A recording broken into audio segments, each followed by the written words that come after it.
"Sir, you need to leave this seat right now." The flight attendant's voice sliced through the cabin's chatter like a knife.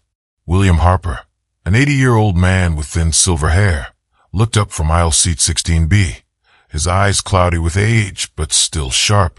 "What did you say?" he asked, his voice low, trying to stay calm. "This seat's no longer yours," Sarah Mitchell, the attendant, snapped, clutching her tablet, eyes glued to the screen. "We need it for a VIP passenger. You're moving to 29D now, or this flight won't take off." The cabin fell dead silent. Bill gripped the armrests, his back throbbing from a spine injury from the Vietnam War. "I booked this seat 5 months ago for medical reasons," he said, slow but firm. "My spine can't handle a middle seat." Sarah frowned, unmoved. "Sir, I don't have time to argue. Move, or we'll call airport security." A few passengers turned, whispering. A kid in the row ahead peeked back, curious. But no one spoke up. Bill took a deep breath, his trembling hands unbuckling his seatbelt, standing with the limp. Each step dragged a lifetime of pain. Seat 29D, in the last row, wedged between two strangers near the roaring engine, awaited him. But 10 minutes later, something no one expected happened. The captain stepped out. The flight halted, and every eye turned to the man everyone thought was invisible. What made the entire cabin stand to honor him? This is a story of justice, kindness, and a forgotten hero found amid the edge of injustice. Welcome to True Valor Stories, where tales of courage and compassion come to life. Join us to uncover what happened on the flight from Atlanta to Boston, a journey not just about a destination, but about honor. Bill Harper was no stranger to flights. In 1969, he was a helicopter pilot in Vietnam, risking his life under gunfire to save wounded soldiers. But today, at 80, he just wanted a seat to ease his spinal pain, to get to Boston for his unit's 50th reunion. He'd paid extra, booked 16B 5 months earlier, not for luxury, but to survive the 3-hour flight without collapsing. So why was a man like him shoved into the crampedest seat, ignored like he didn't exist? And who changed everything with one small act? Stick around, because this story will make you believe that, even in the darkest moments, the light of kindness finds a way. Hartsfield-Jackson Airport in Atlanta, Georgia, on a bustling Friday morning in 2025, was a sea of hurried travelers. The blare of boarding announcements, the rumble of suitcase wheels on the floor, and the aroma of Starbucks coffee mingled in the air. Amid the crowd, William Harper, or Bill, moved slowly, each step a small battle against his aching spine. At 80, he no longer had the commanding presence of the helicopter pilot he once was, but his eyes, sharp and steady, held stories time couldn't erase. Bill wore a faded jacket, a Vietnam War helicopter unit patch peeking out on his chest. The small backpack slung over his shoulder carried a few treasures: a black and white photo of him by his Huey in 1969, a Purple Heart medal, and an invitation to speak at his unit's 50th reunion in Boston. This wasn't just a flight. It was a journey to honor comrades who never made it back. Bill had booked his ticket 5 months ago. Seat 16B, aisle comfort class. Not for luxury, but necessity. A spine injury from a 1969 chopper crash made sitting in cramped seats, especially middle ones, unbearable.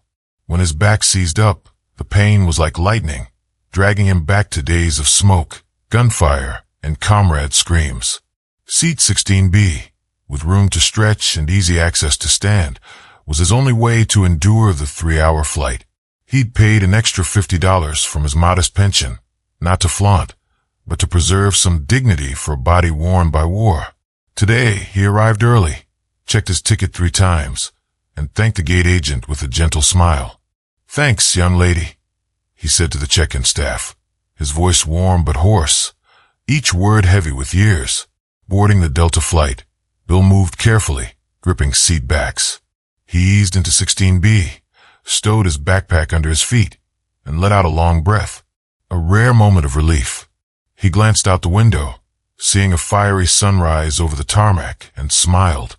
Boston waited, where old friends and fellow pilots would raise a glass to days gone by.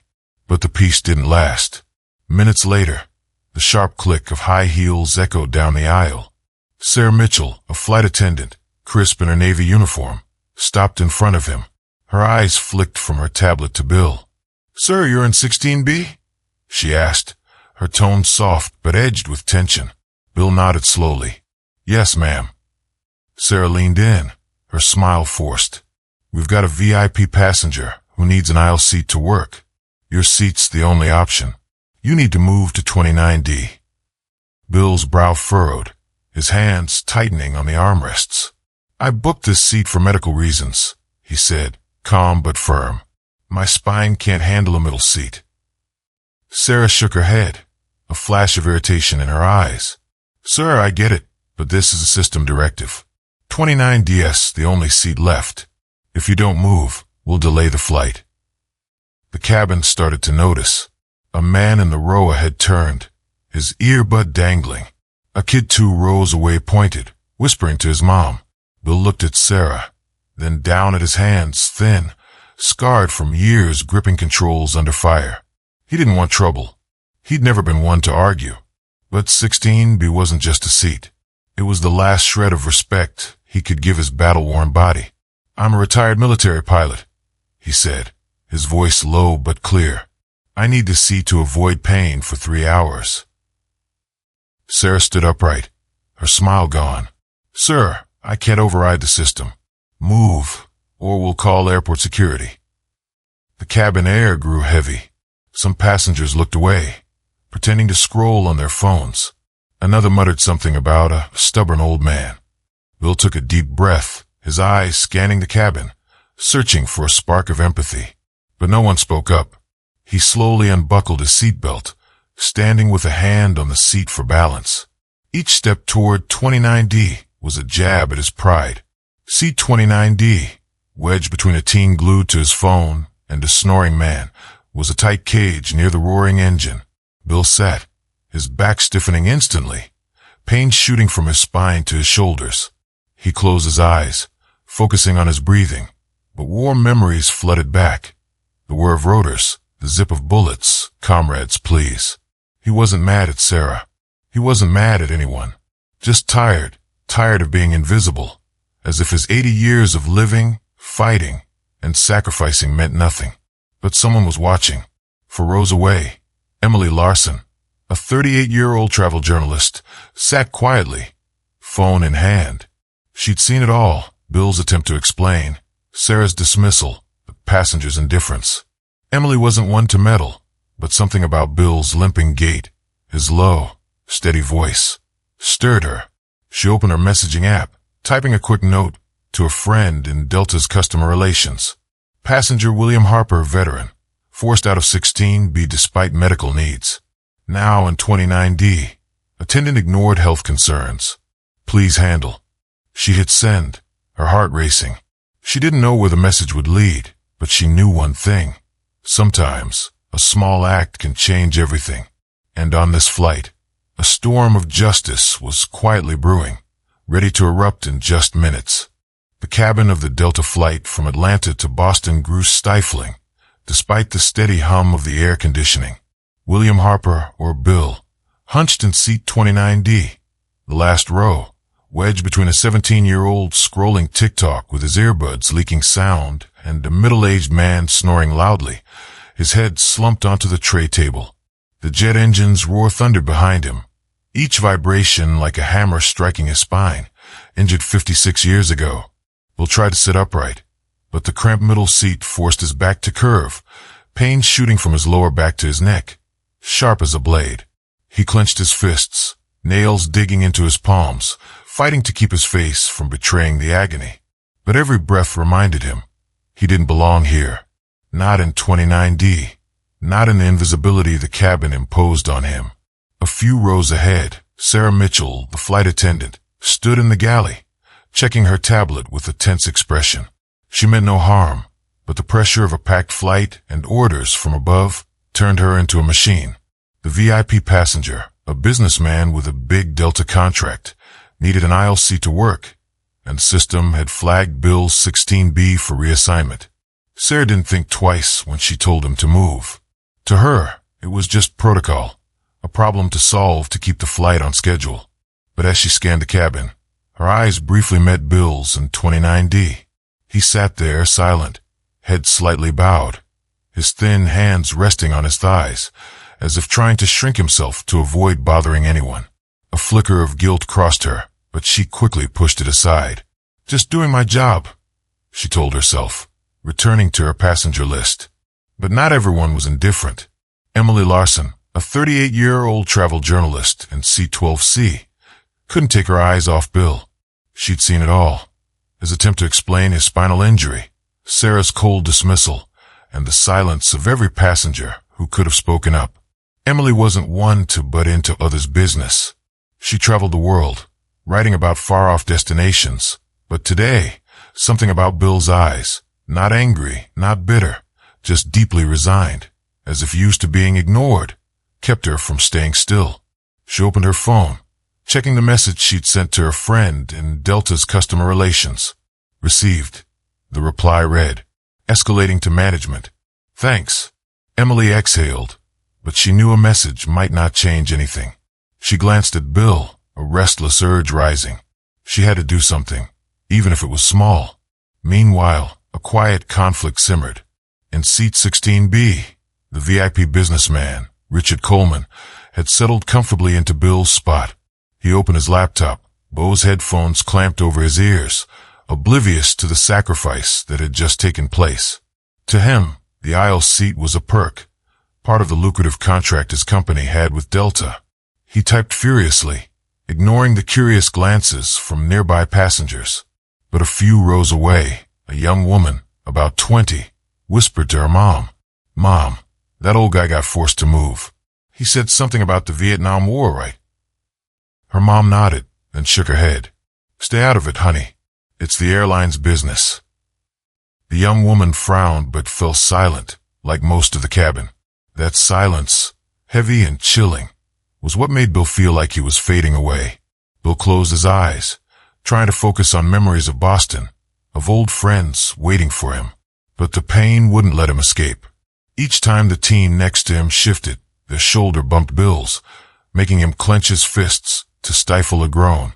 The man on his other side, now awake, shot Bill a glare when he accidentally brushed their shared armrest. "Watch it, buddy," the guy grumbled, his tone curt. Bill didn't reply, just nodded faintly, as if apologizing for existing. He looked down at his hands, scarred from days gripping controls through gunfire. He'd saved hundreds of lives, but now he was just an old man shoved into a corner unnoticed. The feeling wasn't new. He'd faced it often, coming home from Vietnam, when society turned its back on veterans, when war nightmares kept him awake with no one to understand. But today it hurt more, because he'd hoped this flight would be different. In row 12, Emily couldn't take it anymore. She grabbed her phone, typing another message, this time to a group chat of travel journalists. "Guys, I just saw a veteran treated unfairly on a Delta flight. He was forced out of his seat for medical reasons, now stuck in the worst one. Anyone have media contacts?" She hit send, her heart pounding.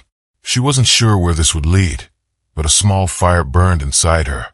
She looked at Bill and, for the first time, noticed a patch on his jacket, the emblem of a helicopter rescue unit. A memory flashed, an article she'd read about pilots who braved hell in Vietnam to save lives. "He's no ordinary man," she murmured. And then she decided, if Delta didn't act, she'd do something herself. But what Emily didn't know was that her first message had reached someone who mattered. At Delta's headquarters, a senior manager received an urgent alert. William Harper's name, a former helicopter pilot, was red-flagged in the system. And in the cockpit, Captain Michael Reynolds, a former Air Force pilot, had just gotten a direct message from headquarters. He skimmed it, his brows furrowing. "Veteran injury and justice," he muttered, then turned to his co-pilot. "Hold the plane here." The co-pilot blinked, surprised. "Captain, we're about to take off." But Michael didn't answer. He stood, straightened his uniform, his eyes hard as steel. A storm was coming, not in the skies, but right in the cabin. And Bill Harper, forgotten man in 29D, was about to become its center. The Delta flight cabin from Atlanta to Boston fell into an eerie hush, as if every breath was held. The engine's roar persisted, but all eyes, from passengers glued to their phones to fidgety kids, locked onto one spot. The cockpit door had just opened. Captain Michael Reynolds, 58, stepped out, his crisp navy uniform wrinkle-free, for gold stripes on his shoulders glinting under the cabin lights. Tall and steady, it was his eyes, sharp, resolute, that charged the air with an unusual energy. Michael wasn't just a pilot, a 25-year Air Force veteran who'd flown through perilous skies. He wasn't here for a technical check. He was here to right wrong. William Harper, in seat 29D, sat hunched, his back throbbing, thin hands clenched on his thighs. He hadn't noticed the shift in the cabin, unaware of the stairs. He just fought to stifle groans as his spinal pain flared. But a tall shadow loomed before him. Bill looked up, slowly, meeting Michael's gaze. The captain stood silent for a long second, as if measuring not Bill's person but the weight of his life's trials. Then, with a crisp motion, Michael raised his right hand in a military salute, palm straight, eyes fixed on Bill. "Mr. William Harper." His voice boomed, deep and clear, as if the world needed to hear. "Former Vietnam War rescue helicopter pilot. I, Captain Michael Reynolds, on behalf of Delta Air Lines, apologize for this injustice." The cabin froze. A phone slipped from someone's hand, clattering to the floor. A child whispered, "Mom, who's he?" But no one answered. Bill, stunned, stared at Michael, his eyes misting, not from age, but from an emotion he hadn't felt in years, recognition. He tried to stand, but Michael raised a hand, stopping him. "Please stay seated," he said, gentle but firm. "We'll make this right." Michael turned to Sarah Mitchell, the flight attendant a few steps away, her face now pale, her tablet heavy as a brick. "Ms. Mitchell," he called, his tone not angry but commanding enough to startle her. "Escort Mr. Harper to C2A, first class now." Sarah opened her mouth, starting to explain. "Captain, 2A is occupied." But Michael cut her off, his gaze like tempered steel. "Ask who's willing to give it up. If no one volunteers, I'll take his place in the cockpit. And if that's not enough, I'll hold this flight until Mr. Harper gets the seat he deserves." His words weren't loud, but they echoed, a declaration against injustice. Sarah nodded, hurrying to first class, her hands shaking as she scrolled her tablet. Passengers began to murmur, some glancing at Bill, seeing him for the first time, not as a nameless old man, but a forgotten hero. In 12C, Emily Larson, the travel journalist, sat still, her heart pounding. She hadn't expected her message to spark this moment. She watched Bill, his head bowed, as if hiding his emotions. She looked at Michael, seeing the resolve of a man who'd faced danger and never backed down. Then she glanced toward first class, where Sarah was talking to a passenger, Richard Coleman, the VIP businessman who'd taken Bill's 16B. Richard frowned, Bose headphones still on, his voice sharp. "Are you kidding? I paid for this seat." But Sarah, though trembling, repeated Michael's words. "Sir, the captain requests 2A for a veteran treated unfairly. Will you give it up?" Richard shook his head, turning back to his laptop, but then he looked up, catching Michael's distant stare. The captain said nothing, just stood, arms crossed, his gaze piercing. And then, something unexpected happened. A woman in 2B, next to 2A, stood up, about 60, with dyed blonde hair and large-frame glasses. She spoke clearly, her voice carrying. "I'll give it up," she said. "If he's a veteran, he deserves the best seat." She turned to Bill, smiling. "Thank you for what you did." Scattered but heartfelt applause broke out across the cabin. Richard Coleman, under the weight of every stare, stood too, reluctantly. "Fine," he muttered, packing his laptop. "But I want an explanation from Delta." Sarah nodded, guiding him to another seat, while Michael walked to Bill, extending a hand. "Mr. Harper," he said, "let me take you to your new seat." Bill rose slowly, steadying himself on the seat. Each step, though painful, now carried a different weight. Passengers watched, some lowering their heads, as if apologizing for their earlier silence. A boy in a nearby row waved, whispering, "You're a pilot? That's so cool." Bill gave a faint smile, his first on this flight. As he settled into 2A, the spacious first-class seat, with ample legroom and quiet, he exhaled, his back easing, if only slightly. Michael stood beside him, resting a hand on his shoulder. "You deserve this," he said, his voice low. "And more." But this moment wasn't just a correction. It was a spark, poised to ignite something bigger. In 12C, Emily Larson quietly typed a tweet. "Just saw a Delta captain honor a veteran mistreated on board. This is what we need more of." She didn't know her tweet would soon go viral, or that a man in business class, watching silently, was about to stand, carrying a secret that would make this flight unforgettable. Bill Harper, who thought himself invisible, was on the cusp of a story bigger than he ever imagined. The first-class cabin of the Delta flight from Atlanta to Boston now carried a different vibe, as if a fresh breeze had swept away the earlier tension. William Harper, or Bill, sat in seat 2A, his back finally at ease after relentless pain. The spacious seat, with ample legroom and a soft blanket across his lap, wasn't just a seat. It was recognition, a light shining into the corner he'd been pushed into.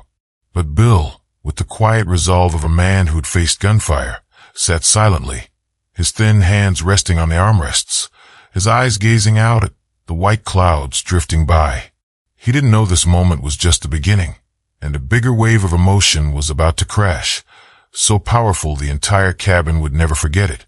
In business class, a few rows back, James Carter, 50, sat motionless, his eyes locked on Bill. James wore a simple button-up, but the military watch on his wrist and a faint scar on his right hand hinted he was no stranger to war. He'd heard everything, from Captain Michael Reynolds' apology to the scattered applause and the story of Bill, a Vietnam War helicopter pilot. But for James, it wasn't just a story. It was a vivid memory, sharp as a blade, from 1969, when he, 19-year-old infantryman, lay dying in a Vietnam jungle, blood pouring from a leg wound.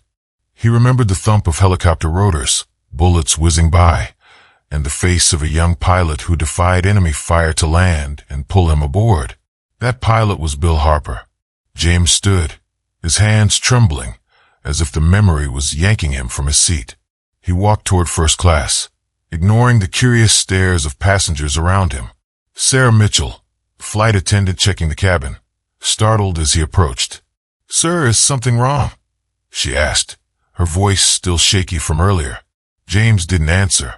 He stopped at 2A, looking straight at Bill. "Mr. Harper," he said, his voice quivering, echoing in the quiet cabin. Bill looked up, surprised, his eyes narrowing as he tried to place the face. James took a deep breath, steadying himself.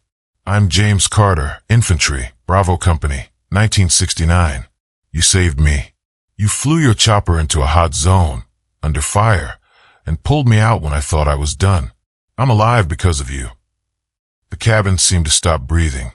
A woman nearby covered her mouth, her eyes welling up. A teen yanked off his earbuds, staring, jaw dropped. Bill, for the first time on this flight, couldn't hide his emotions. His lips moved, but no words came.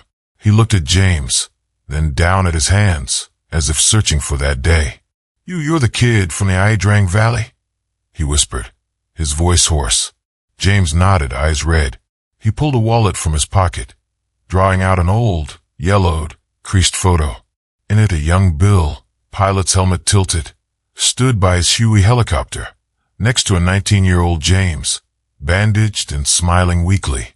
James held up the photo for the cabin to see. "This is him," he said, his voice breaking. "My hero." Applause erupted, no longer scattered but a wave, sweeping from first class through the plane. An elderly woman, a former Army nurse, stood, clapping fiercely, tears streaming down. "We owe men like you," she said, her voice trembling. A man in economy, wearing a baseball cap, raised a hand to his chest in a silent salute.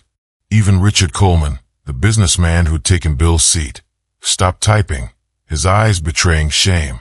Sarah Mitchell, at the back of the cabin, bowed her head, clutching her tablet. She hadn't expected the story to spiral like this, but the most moved was Bill. He lowered his head, shoulders shaking, hiding tears. He'd never thought himself a hero. To him, those rescue flights were just a job, what had to be done. But today, for the first time in decades, he felt seen. Captain Michael Reynolds, still nearby, stepped forward, resting a hand on James' shoulder. "Thank you, Mr. Carter," he said, his voice deep and strong. Then he turned to the cabin, taking the mic from Sarah. "Ladies and gentlemen," his voice rang over the speakers, clear and commanding. "Today, we don't just have a passenger on this flight. We have a hero. Mr. William Harper, a Vietnam War helicopter pilot, saved not only Mr. Carter, but hundreds of soldiers. He didn't ask for privileges. He asked for a seat to ease the pain of his sacrifices. We failed him, but now we'll do right." He paused, letting the words sink in. "If this flight lands 10 minutes late, those will be the proudest 10 minutes of my career." The applause roared again, louder, longer. A young woman stood, filming the moment on her phone, her eyes shining. "This is the coolest thing I've ever seen," she shouted, and the cabin laughed, a warm, connecting laugh. Emily Larson, in 12C, quietly typed another tweet. "Vietnam vet honored on Delta flight. A hero just got his due." She didn't know her tweet was going viral, amassing thousands of shares. Nor did she know another passenger, sitting quietly in economy, was about to stand, carrying a secret even bigger. Bill Harper, who thought himself invisible, was on the verge of a moment that would forever change how he saw his life. And in the skies above Boston, a great story was being written, not just for him, but for everyone who believes kindness can change the world.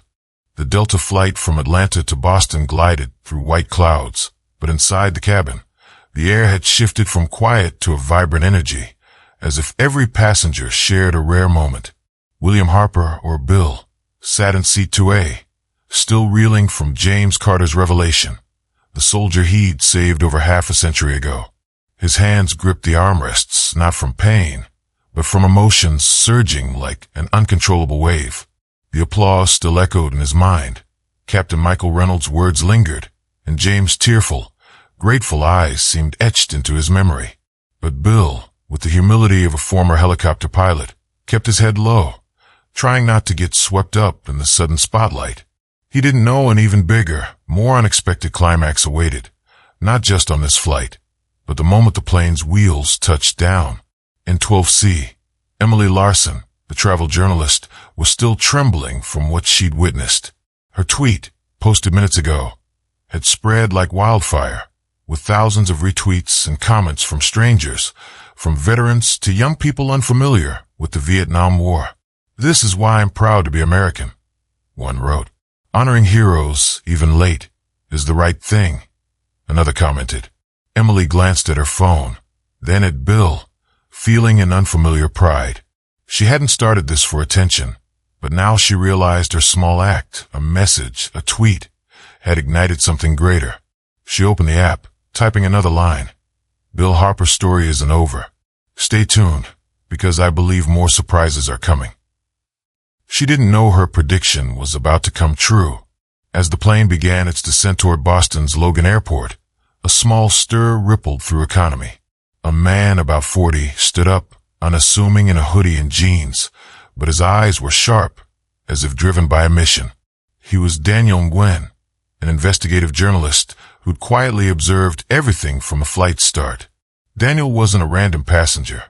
He was headed to a journalism conference in Boston, but what drew him to Bill wasn't just James Carter's story. In his bag was a stack of old documents, uncovered weeks ago in military archives, while researching Vietnam rescue pilots. Those papers named Bill Harper, and what they detailed wasn't just a pilot story. It was a legend. Daniel walked to first class, clutching the documents, his eyes fixed on Bill. Sarah Mitchell, the flight attendant, tried to stop him. "Sir, we're about to land. Please return to your seat." But Daniel shook his head, his voice low but firm. "I need to speak to Mr. Harper. Just 1 minute." Sarah hesitated, but Captain Michael, still nearby, nodded. Let him talk, he said, sensing something big was coming. Daniel stopped at 2A, looking at Bill with a smile.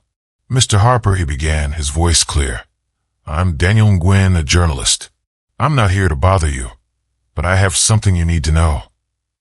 He held up the documents, their yellowed covers stamped with the U.S. Department of Defense seal. This is a report from 1969 about a helicopter pilot who saved 47 soldiers in one day under heavy fire in the A Shau Valley. That was you. The cabin went silent, as if time had stopped.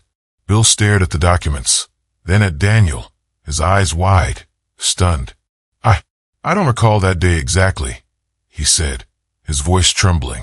Daniel shook his head, smiling. But we do. This report was lost for decades, but I found it.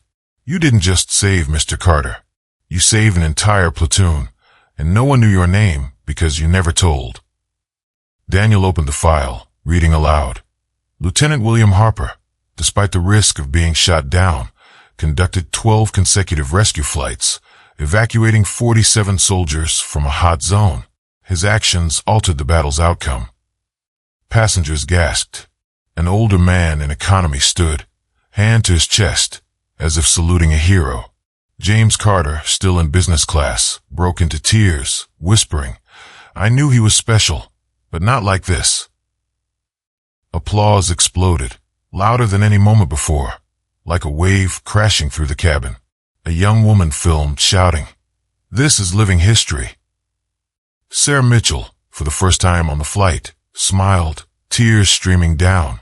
Michael Reynolds stepped forward, resting a hand on Bill's shoulder. Mr. Harper, he said, his voice catching, I flew in the Air Force, but I've never known anyone like you. Bill, unable to hold back, bowed his head, tears falling onto his hands. He didn't cry from pride, but because, for the first time, he felt his sacrifices, nightmares, pain, lost comrades, weren't in vain. But the story didn't end there. As the plane touched down at Logan Airport, a bigger surprise awaited.